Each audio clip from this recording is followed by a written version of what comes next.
रस्ते अपघात आणि मृत्यू हे जवळपास रोजचंच समीकरण झालंय। ही समस्या सोडवण्यासाठी अभियांत्रिकी महाविद्यालयाच्या विद्यार्थ्यांनी अभिनव प्रयोग केलेत। संशोधनाला चालना देणाऱ्या कर्मवीर एक्स्पोमध्ये याविषयी विविध प्रयोग सरकारच्या सुरक्षित वाहतूक प्रकल्पासाठी मार्गदर्शक ठरणार आहेत।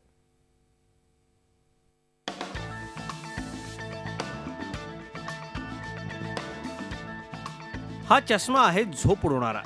वाहन चालवताना डुलकी लागली तर हा चष्मा आपल्या हाताला जोरदार झटका देतो, त्यामुळे झोप उडते आणि वाहन सुरक्षित राहतं। दुर्दैवानं अपघात झालाच तर ॲम्ब्युलन्सला SMS करून तातडीनं उपचार मिळतात। कर्मवीर एक्स्पोमध्ये अभियांत्रिकीच्या विद्यार्थ्यांनी असे एक से बढ़कर एक प्रकल्प केलेत। एका विद्यार्थ्यानं थेट एअर ॲम्ब्युलन्स तयार केली आहे। ड्रोनच्या सहाय्यानं प्राथमिक औषधं तातडीनं पाठवण्याची सुविधा मुंबईसारख्या शहरात उपयोगी होणार आहे।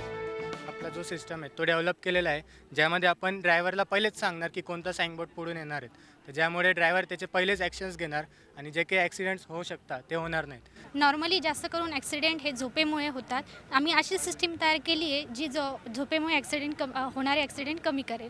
हा आयब्लिंक सेन्सर आम्ही तयार केलेला आहे, ज्याने एक व्हॅल्यू फिक्स केलेली आहे 3 सेकंड। 3 सेकंडपेक्षा जास्त जर आपला डोळा बंद राहील तर हे आयब्लिंक सेन्सर सेन्स करणार। या लूप्समध्ये आपल्याला जेव्हा पण ते मोशनमध्ये येतं, म्हणजे बंप आणि ड्रूपमध्ये हिट करतात ते, त्याच्यानंतर ते जे लूप्स आहेत ते एक्सपांड आणि कॉम्प्रेस होतात आणि त्याच्यामुळे आपल्याला एक फॉरवर्ड मोमेंटम भेटतं आणि ते फॉरवर्ड मोमेंटम स्प्रिंग ॲक्शनमुळे भेटतं आणि ते फॉरवर्ड मोमेंटम भेटल्यामुळे आपली जी ड्रायव्हिंग एफिशियन्सी असते ती सुद्धा वाढते।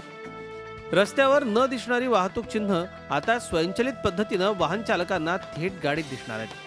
GPS माध्यमातून ही सेवा सर्वच वाहनधारकांना मोबाईल, रेडिओ आणि इतर माध्यमातून देता येईल। देशभरातून 108 प्रकल्प या एक्स्पोमध्ये सादर करण्यात आले। यावेळेस नाविन्य जर विचारलं तुम्ही तर मुलांमध्ये क्रिएटिव्हिटी यावर्षी तुम्हाला खूप जास्त मिळेल।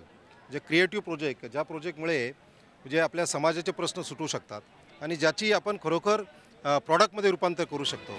तरुणांच्या संशोधन वृत्तीला चालना देण्यासाठी झी24 तास तर्फे वारंवार प्रयत्न केले जातात। त्यासाठी यंग इनोव्हेटर अवॉर्ड सारखा पुरस्कारही झी24 तास कडून दिला जातो। अशा संशोधनांना मूर्तरूप देण्याकरता सरकारी मदतीचीही गरज आहे। योगेश खरे, झी मीडिया, नाशिक। झी24 तास रहा एक पाऊल पुढे।